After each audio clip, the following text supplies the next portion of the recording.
So the title is Bitcoins and Other Cryptocurrencies, Digital Gold, Fool's Gold, or something in between. Okay, as far as I'm concerned, this subject is complex, confusing, multifaceted, and not easy. So if you're having trouble understanding it, it's because it is difficult and complex. So what I'll do today is I'll start with various ways to look at and study Bitcoins and cryptocurrencies. If I have time, I can delve more later into the economic theory behind these, which again is very complicated actually and complex. So in the introduction to my book, I wrote, "The rise of Bitcoin and other cryptocurrencies during the past decade or so has been spectacular. Among other things, it has been a source of surprise, wonder, and admiration. Hence, by Adam Smith's reckoning, a quite worthy subject for philosophical or scientific investigation." So Adam Smith generally felt the first economist. That's what he says, things that get you surprised, you wonder what's going on. If you can explain it well, people admire it. So it's an interesting thing. On the other hand, this has also been the source of disdain, fear, and incredulousness. How can something which is basically just made up computer code existing in cyberspace, a mere virtual world, be money, have any real value at all, and not really be worth zero, nada, nothing?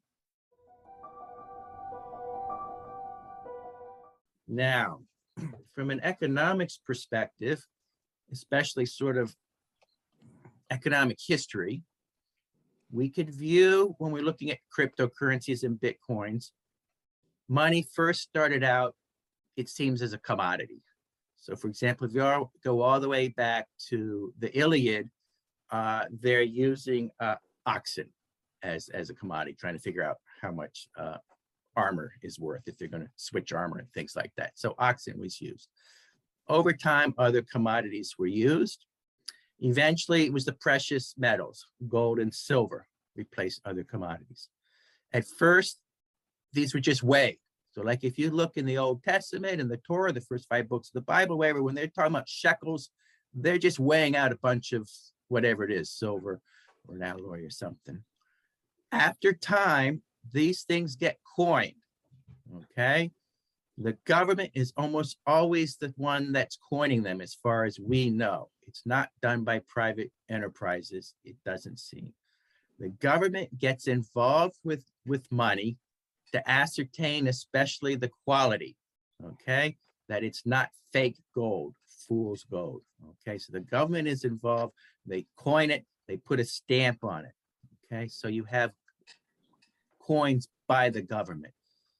After a while then, it gets supplemented by paper money, and the paper money is backed by gold, okay? So you have a gold standard. We were on an international gold standard till about, I guess, 1971, when under President Nixon, the United States went off it. Since then, we've had fiat currencies, right? So if you go and you want something from the government for your dollar, you can get, I guess, another dollar bill, okay? It's not backed by anything. It's fiat currency.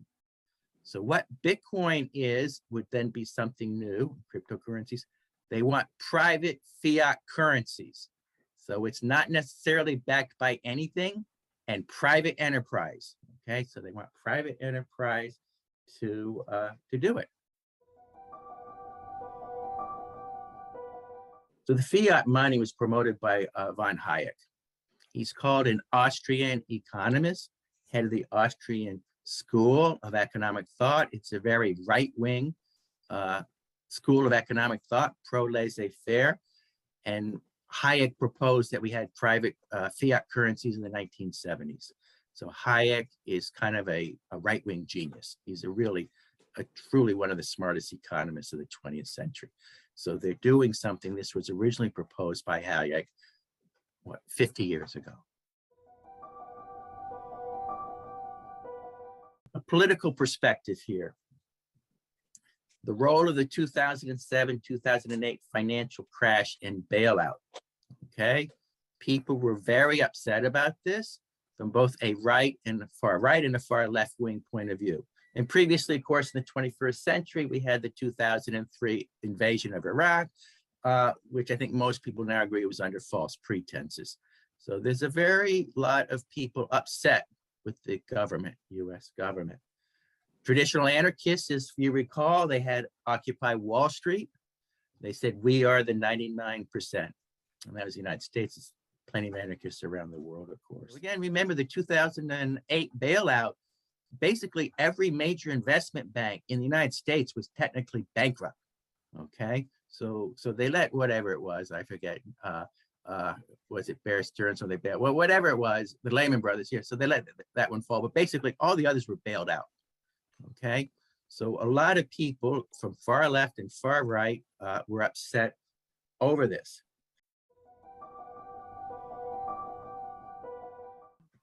It happened then just that fall that the so-called white paper saying what it is came out for Bitcoins, fall of 2008. It's a pseudonym. Its name is goes by the name Satoshi Nakamoto. Satoshi Nakamoto. Nobody knows who Satoshi Nakamoto is, and it very well may be more than one person. In fact, my guess is it's probably several, but no one knows who it is. Clearly, though, he's a libertarian, and the first people are very libertarian. They want the private cryptocurrencies, Bitcoin at first, so the government can't print money, so the government cannot borrow their money very easily, put a rein on the deficit, not have international, and that really can't have monetary policy. From a philosophical perspective, or an ontological perspective, very interesting questions there. What is it? Okay, is Bitcoin a currency? Is it a financial asset?